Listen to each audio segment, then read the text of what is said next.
আসেন আপনাদেরকে এবার একটা ঘটনা শোনাই। ইমাম আহমদ ইবনে হাম্বল রহমতুল্লাহি আলাইহি, ওনার উস্তাদ ইমাম শাফি রহমতুল্লাহি আলাইহি। ছাত্র যেমন উস্তাদও তেমন, উস্তাদ যেমন বড় ছাত্র তেমন বড়। সুবহানাল্লাহ। হযরত ইমাম শাফি রহমতুল্লাহি আলাইহি, ওনার ছাত্র ইমাম আহমদ ইবনে হাম্বল রহমতুল্লাহি আলাইহি। ইমাম শাফি রহমতুল্লাহি আলাইহি আমার উস্তাদের জবানে শুনেছে উনি 7 দিনে 30 পারা কোরআনের হাফেজ হয়েছে। কয় দিনে? 7 দিনে। 7 দিনে, তাও হাটহাজারী মাদ্রাসার হুজুরের জবানে শুনছি 7 দিনে কোরআনের হাফেজ। ইমাম আহমদ ইবনে হাম্বল ওনার ছাত্র 6 লাখ হাদিসের হাফেজ। শুধু তা না, ইমাম আহমদ ইবনে হাম্বল রহমতুল্লাহ আলাইহির সময় আল্লাহ হুজুরের সামনে কথা কেমনে কই, ডর করে আমার। ইমাম আহমদ ইবনে হাম্বল রহমতুল্লাহ আলাইহির সময়ে কারো যদি কোনো মানুষের উপরে যদি জিনের আসর হইতো, জিনে ধরতো, আমরা বলি না অমুকের জিনে ধরছে, এমন রোগীর ব্যাপারে গিয়ে যদি ওনাকে শুধু বলা হইতো যে হযরত অমুকের জিনে ধরছে, উনি পায়ের জুতাটি খুলে দিয়ে কইতো নিয়ে দেখায়,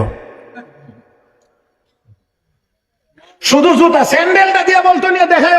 ওই রোগীর সামনে ইমাম আহমদ ইবনে হাম্বলের জুতাটা এইভাবে ধরলে এই যে জিন সাইরা যাইতো, আর কোনোদিন আসতো না। সেই ব্যক্তি ইমাম আহমদ ইবনে হাম্বল রহমতুল্লাহি আলাইহি, অনেক অনেক বড় ব্যক্তি। আমি শুধুমাত্র এতটুকু কথা বলছি, ইমাম আহমদ ইবনে হাম্বলের উস্তাদ ইমাম শাফি, ইমাম শাফির উস্তাদ ইমাম আবু ইউসুফ ইমাম মুহাম্মদ, ইমাম আবু ইউসুফ ইমাম মুহাম্মদের উস্তাদ ইমাম আজম আবু হানিফা আন-নুমান রাহিমাহুল্লাহ। এবার আরেকটু নিচে যাই, তাহলে আরেকটু বুঝবেন। ইমাম বুখারীর উস্তাদ ইমাম আহমদ ইবনে হাম্বল, ইমাম বুখারীর উস্তাদ ইমাম আহমদ ইবনে হাম্বল, ইমাম আহমদ ইবনে হাম্বলের উস্তাদ ইমাম শাফি, ইমাম শাফির উস্তাদ ইমাম আবু ইউসুফ ইমাম মুহাম্মদ, ইমাম আবু ইউসুফ মুহাম্মদের উস্তাদ ইমাম আবু হানিফা। টের ভার্সন কিছু? হ্যাঁ, ইমাম আবু হানিফার ব্যাপারে কথা বলতে একটু একটু একটু একটু সাবধান, একটু সতর্ক থাকতে হবে।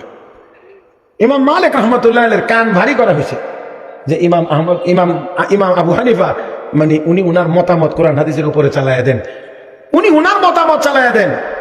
এই জন্য ইমাম মালিক রহমতুল্লাহ আলাইহি ইমাম আবু হানিফার জন্য বলতেন কাতালাহুল্লাহ, আল্লাহ তাকে অপদস্থ করুক, সে কোরআনের আয়াতের উপর নিজের মতকে প্রাধান্য দেয়। তো ইমাম আবু হানিফা গেছেন মদিনা, ইমাম মালিকের দর্স চলতেছে, দর্স যখন শেষ এবার গিয়ে সাক্ষাৎ করছেন। ইমাম মালিক জিজ্ঞেস করেন মিন আইনা আনতা, কোথায় থেকে এসেছেন, কোথায় থেকে এসেছেন? কমিনাল কুফা, কুফা থেকে এসেছি। যে কুফা থেকে এসেছে বলছেন, তখন ইমাম মালিক রহমতুল্লাহ আলাইহি কয় হুনাকা শিকাক ওয়া নিফাক, এখানে বদবক্তি আর মুনাফিকি। তার মানে ইমাম হুসাইন রাদিয়াল্লাহু তাআলা আনহুকে তারা দাওয়াত দিয়ে নিয়ে শহীদ করে দিয়েছিল, এই জন্য বলছেন হুনাকা নিফাক ওয়া শিকাক। যেই মাত্র এই কথা বলছেন ইমাম আজম আবু হানিফা জবাব দিয়ে বলেন ওয়ামিম্মান হাওলাকুম মিনাল আ'রাবি মুনাফিকুনা ওয়া মিন আহলিল মাদিনাতি মারাদু আলান নিফাক। যেই মাত্র আয়াত পড়েছেন এমনি এমনি এমনি ইমাম মালিক ইন্নী আযুন্নু আন্নাকা আবু হানিফা, ইন্নী আযুন্নু আন্নাকা আবু হানিফা, আমার মনে হয় আপনি আবু হানিফা। হ্যাঁ আমি আবু হানিফা। এবার কথাবার্তা শুরু হয়ে গেছে, সব যা উল্টা পাল্টা বোঝানো হয়েছিল সব দূর হয়ে গেছে। ইমাম মালিক রহমতুল্লাহ আলাইহি এবার ও আল্লাহর বান্দা, যতদিন মদিনায় থাকবেন কোনো অসুবিধা নাই, আর আর আর আর দয়া করে খানা দানাটা আপনারা যেটা খানি কন, এই খানিটা আমার বাড়িতে খাইবেন। যাক, সেদিকে গেলাম না। ইমাম আহমদ ইবনে হাম্বল রহমতুল্লাহি আলাইহি জীবনের শেষ সময় কাটাইছেন হেজাজে, ইমাম শাফি রহমতুল্লাহ আলাইহি ছিলেন মিশরে। দীর্ঘদিন হয়ে গেছে সাক্ষাৎ নাই। ইমাম শাফি চিঠি লিখলেন, ও আহমদ, অনেকদিন হয়ে দেখি না, মনটা চায় যদি সুযোগ হয় তাহলে একটু আসি। ইমাম আহমদ ইবনে হাম্বলের কাছে উস্তাদের চিঠি আসছে, বড় তাজিমের সাথে চিঠি পড়লেন, গ্রহণ করলেন, জবাব লিখলেন, হযরত আগামী অমুক মাসের অমুক তারিখে আমি আপনার খেদমতে হাজির হইব ইনশাআল্লাহ। যদিও ছাত্র কিন্তু ছাত্র তো সাধারণ ছাত্র না, কথা কয় না রে, সাধারণ ছাত্র না, ছাত্র তো বহুত বড় আলেম, বহুত বড় মুফাসসির, বহুত বড় ফকিহ, বহুত বড় মুহাদ্দিস। ইমাম শাফি রহমাতুল্লাহ আলাইহি বাড়ির ভিতরে ইমাম আহমদ ইবনে হাম্বলের মুযাকারা করতেন। আমাদের এক বাইগনা আছে, আলেম ও বক্তা, তো আমরা যদি কোনো কিছু একটু জোর করে বলতে চাই, এ বড় বাইগনা রাখো, তখন বাইগনা আস্তে করে মজা করে কক মামা বেশি জোরে ধমক দিয়েন না, কারণ আমি আপনার বাইগনা হইলেও মুরব্বী বাইগনা।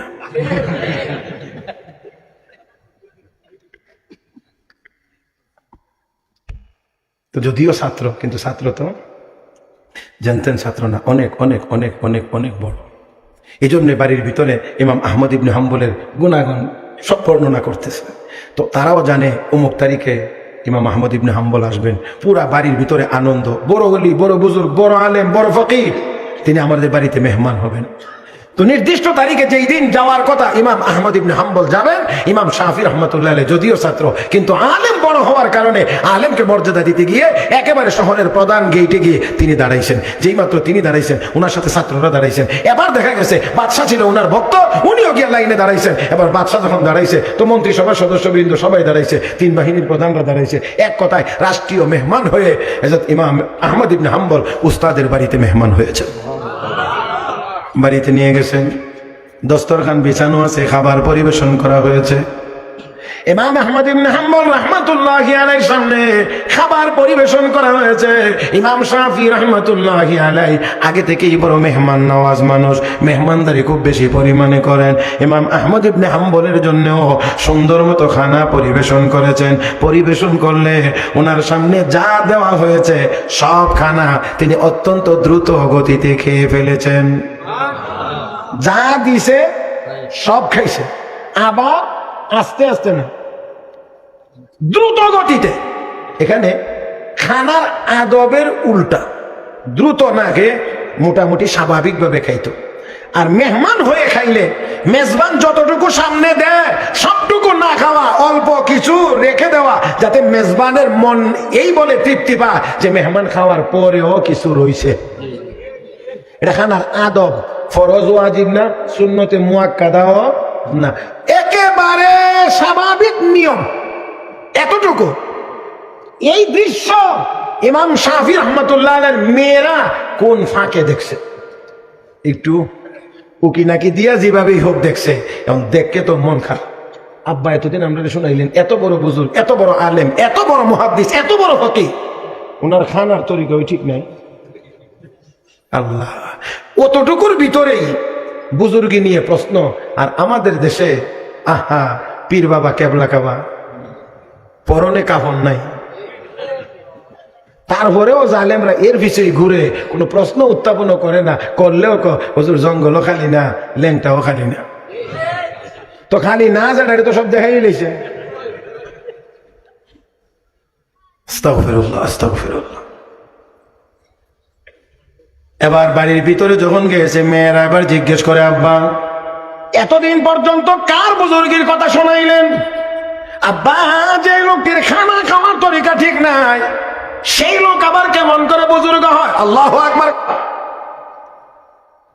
আব্বা, কার বুজুর্গের কথা শোনাইলেন এতদিন পর্যন্ত, যার খানা খাওয়ার তরিকা ঠিক নাই, এত দ্রুত গতিতে খাইলেন, যা দিলেন সব খেয়ে ফেললেন, এই লোক আবার কেমন করে বুজুর্গ হয়? ইমাম শাফি রাহমাতুল্লাহি আলাইহি বলেন, মাগো ও মা, কথা এতটুকুই শেষ। এশার নামাজের জন্য ওস্তাদ শাগরেদ দুজন চলে গেছেন মসজিদে। এই দিক দিয়ে ইমাম শাফি রাহমাতুল্লাহি আলাইহির মেয়েরা ইমাম আহমদ ইবনে হাম্বল রাহমাতুল্লাহি আলাইহির জন্য আলাদা একটা রুম কামরা ঠিকঠাক করেছেন থাকার জন্য, আরামের জন্য। সেই সাথে তাহাজ্জুদের সময় পানির যেন কোনো অসুবিধা না হয়, ওযুর পানির ব্যবস্থাও সুন্দরভাবে করে দিয়েছেন। ও মুসলমান, নামাজ শেষ করে দুজন চলে এসেছেন। এবার ইমাম শাফি বাড়ির ভিতরে চলে গেছেন। ইমাম আহমদ ইবনে হাম্বলকে তার জন্য রেডি করা ওই হুজরার ভিতরে দেওয়া হয়েছে। ইমাম আহমদ ইবনে হাম্বল এই হুজরার ভিতরে সারা রাত কাটাইলেন। ফজরের নামাজের সময় উস্তাদ শাগরেদ দুজন যখন আবার নামাজের জন্য চলে গিয়েছেন, ইমাম শাফি রাহমাতুল্লাহি আলাইহির মেয়েরা এবার রুমের ভিতরে গিয়ে ঢুকে দেখেন তাহাজ্জুদের জন্য ওযুর পানি যেইভাবে যেই জায়গায় দেওয়া হয়েছিল সেই জায়গায় পানি আছে, পাত্র আছে, কোনো পানি এখান থেকে ব্যবহার হয় নাই। দেখে এবার মেজাজ আরো গরম হয়েছে। কারণ হলো বেশি পরিমাণে খাইছে, যা পাইছে সব খাইছে, আর সারা রাত ঘুমাইছে, তাহাজ্জুদ নসিব হয় নাই। এই ধারণা তাহাজ্জুদ নসিব হয় নাই, এই জন্য পানির জায়গায় রয়ে গেছে।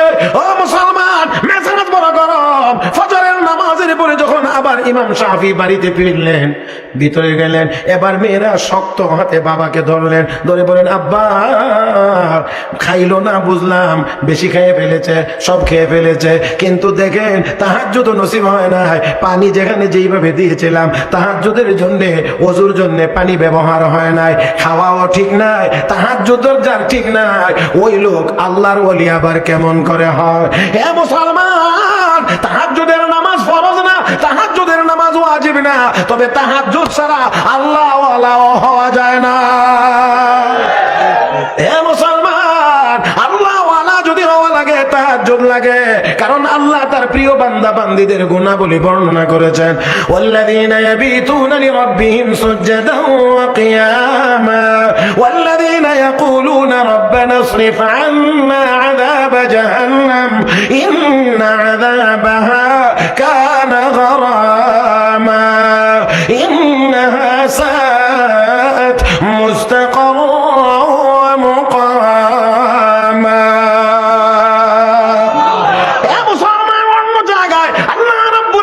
তাদের ব্যাপারে ঘোষণা করেছেন, ও মুসলমান, কানু কালিলাম মিনাল লাইলি মা ইয়াহজাউন ওয়া বিল আসহারি হুম ইস্তাগফিরুন। সেই টাইমে, শেষ রাত্রিতে উঠে তারা তার মালিকের দরবারে, রবের দরবারে কান্নাকাটি করে গুনাহ মাফ চায়। তাতাজাফা জুনুবুহুম আনিল মাদাজি ইয়াদউনা রাব্বাহুম খাওফান ওয়া তামাআন ওয়া মিম্মা রাযাকনাহুম ইউনফিকুন ফালা তা'লামু নাফসুম মা উখফিয়া লাহুম মিন قرة أعين جزاء بما كانوا يعملون।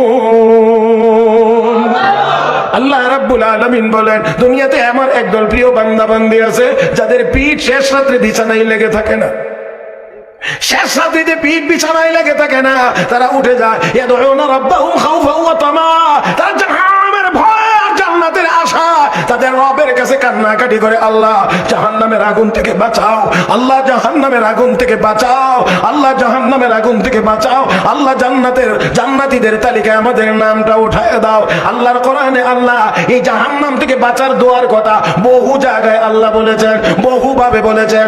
ইন্না ফি খালকিস সামাওয়াতি ওয়াল আরদ ওয়া ইখতিলাফিল লাইলি ওয়ান নাহার লাআয়াতিন লিউলিল আলবাব الذين يذكرون الله قياما وقعودا وعلى جنوبهم ويتفكرون في خلق السماوات والأرض ربنا ما خلقت هذا باطلا سبحانك فقنا عذاب النار فمن الناس من يقول ربنا آتنا في الدنيا وما له في الآخرة من خلاق ومنهم من يقول ربنا آتنا في الدنيا حسنة وفي الآخرة حسنة وقنا عذاب النار تتجافى جنوبهم عن المضاجع জাহান্নামের আযাবের ভয়ে আর তারা কিছুক্ষণের জন্য মনে হয় যাইতে চান। আবারও বলছি, আমরা কি কেউ জাহান্নামে যাইতে চাই? কোথায় যাইতে চাই? আর আওয়াজ করে বলেন, কোথায় যাইতে চাই? জাহান্নাম কোনো ভালো জায়গার নাম না, এটা কোনো ভালো ঠিকানা না। লা ইয়াগুররুন্নাকা তাকাল্লুবুল লাযীনা কাফারু ফিল বিলাদ মাতাউন কলিল সুম্মা মাওয়াহুম জাহান্নাম ওয়া বি'সাল মিহাদ। আল্লাহ বলেন, জাহান্নাম কতই নিকৃষ্ট জায়গা, কতই না নিকৃষ্ট জায়গা। আবারও আওয়াজ করে বলেন, জাহান্নামে কি কেউ আমরা যাইতে চাই? ইন্না জাহান্নামা কানাত মিরসাদা লিত-তাগীনা মাআবা লাবিসিনা ফিহা আহকাবা লা ইয়াযুকুনা ফিহা বারদান ওয়ালা শারাবা ইল্লা হামীমান ওয়া গাসসাকা জাযাআন ওয়িফাকা ইন্নাহুম কানু লা ইয়ারজুনা হিসাবা ওয়া কাযযাবু বিআয়াতিনা كذابا وكل شيء أحصيناه كتابا فذوقوا فلن نزيدكم إلا عذابا। এত আয়াতের তরজমা করা যাবে না। হে মুসলমান, রব্বে কারীম বলেন, বড় ভয়াবহ জায়গা। লা ইয়াযুকুনা ফিহা বারদান ওয়ালা শারাবা, এখানে কোনো ঠান্ডা পানি নাই, কোনো শরবতের ব্যবস্থা নাই, ইল্লা হামিমান, কেবল ফুটন্ত গরম পানি, ফুটন্ত গরম পানির ব্যবস্থা আছে, গাসাকের ব্যবস্থা আছে। আল্লাহ তুমি আমাদের সবাইকে জাহান্নাম থেকে হেফাজত করো। তাহলে সুদ কি করতে হবে? জাহান্নাম থেকে বাঁচতে হলে কি করতে হবে? সারা দুনিয়ার সব ওয়াজকে দুই কথার মধ্যে নিয়ে আসতে চাই আমি। সারা দুনিয়ার সব ওয়াজ, কোরআন হাদিসের যত ওয়াজ আছে সব দুই কথার মধ্যে। আমরা জাহান্নাম থেকে বাঁচতে চাই, জান্নাতে যাইতে চাই। তো জাহান্নাম থেকে যদি বাঁচতে হয়, গুনার কাজ হারাম কাজ ছাড়তে হয়, জান্নাতে যদি যাইতে হয়, নেক আমল করতে হয়। সব ওয়াজ দুই কথার ভিতরে। জাহান্নাম থেকে বাঁচতে চাই তো গুনার কাজ ছাড়তে হবে, জান্নাতে যাইতে চাই তো নেক আমল করতে হবে। আসেন আমি আমার কথা শেষ করব। অবশ্যই ইয়া আল্লাহ, আপনি যদি কিছু কোনো সিগন্যাল টিগন্যাল আমার দেন না, কি হয়েছে? মুহতারাম হাজিরিন, আসেন আমি আমার কথা শেষ করতে চাই। আসুন, বলছিলাম ইমাম আহমদ ইবনে হাম্বলের কথা স্মরণ আছে তো, এই কথা বলেই আলোচনা শেষ করব ইনশাআল্লাহ। আসুন, ইমাম শাফি রহমতুল্লাহ আলাইহির মেয়েরা এবার শক্তভাবে ধরে বলেন, আব্বা খানার তরিকা ঠিক নাই, খানার তরিকা ঠিক নাই, তাহাজ্জুদ নাই। সেই ব্যক্তি আবার আল্লাহওয়ালা কেমন করে হয়, আল্লাহওয়ালা কেমন করে হয়? এবার ইমাম শাফি রহমতুল্লাহ আলাইহি এখন আর মেজবান মেহমানের জায়গাতে নাই, এবার উস্তাদ শাগির উস্তাদের ভূমিকায় অবতীর্ণ হয়ে ইমাম শাফি রহমতুল্লাহ আলাইহি ইমাম আহমদ ইবনে হাম্বলের হুজরায় গিয়ে ঢুকলেন। আর ঢুকেই বলতেছেন, ও আহমদ, এত বেআমল কেমনে হইলা? চিন্তা করতে পারেন যে উস্তাদ ওনাকে গিয়ে বলেন, এত বেআমল কেমনে হইলা? কেন হুজুর, কি হয়েছে? আমার বাড়িতে আসলা, খানা দিলাম, যা পাইলা সব খাইলা, দ্রুত গতিতে খাইলা, খানার আদবের প্রতি খেয়াল করলা না। আর বেশি খাওয়ার পরে শুধু ঘুমাইলা, তাহাজ্জুদ হয় নাই। ওজুর পানি যা গাতি রয়ে গিয়েছে। এই জন্য বলছি, এত বড় বেআমল কেমন করে হয়ে গেল? ইমাম আহমদ ইবনে হাম্বল রাহমাতুল্লাহি আলাইহি বলেন, না হুজুর, ব্যাপারটা আসলে এমন না। আমি যখন আপনার বাড়িতে আসলাম, দস্তরখানায় বসলাম, আপনি যখন খানা পরিবেশন করলেন, আমি এই খানার দিকে তাকায় দেখি আপনার বাড়ির খানা এত অধিক পরিমাণ হালাল হওয়ার কারণে এই খানার উপরে আল্লাহর পক্ষ থেকে রহমত, বরকত, নূর বৃষ্টির মতো নাজিল হইতে আছে। চিন্তা করে দেখলাম, এই নুরানি খানা খাইতে মোটেও দেরি করা যায় না, মোটেও বিলম্ব করা যায় না। এই জন্য যত দ্রুত গতিতে সম্ভব হয়েছে আমি তা খেয়ে নিলাম। চিন্তা করলাম, খাইতে বিলম্ব করা যায় না, এমন নুরানি খানা ফেরত দেওয়া যায় না। যত বেশি পেটে ঢুকানো যাবে ততই বেশি লাভ হবে। এই জন্যে যা দিয়েছেন সব খানা আমি খেয়ে ফেললাম। হুজুর, তাহাজ্জুদ পড়া হয় নাই। ব্যাপারটা আসলে এমন না। আপনার বাড়ির এই হালাল নুরানি খানা খাওয়ার বরকতে আমার মধ্যে দুই ধরনের প্রতিক্রিয়া হয়েছে। একটা হলো শারীরিক, আর একটা হলো আধ্যাত্মিক। একটা হলো জিসমানি, আর একটা হলো রুহানি। হুজুর, আমি যখন এই খানা খেয়ে আসলাম, এশার নামাজের পরে যখন হুজরায় আসলাম, আমি যখন বিছানায় আসলাম, আমি অনুভব করতে লাগলাম আপনার বাড়ির হালাল খানার বরকতে রব্বে কারীম আমার কলবের ভিতরে ইলমের ঝর্ণা চালু করে দিয়েছে।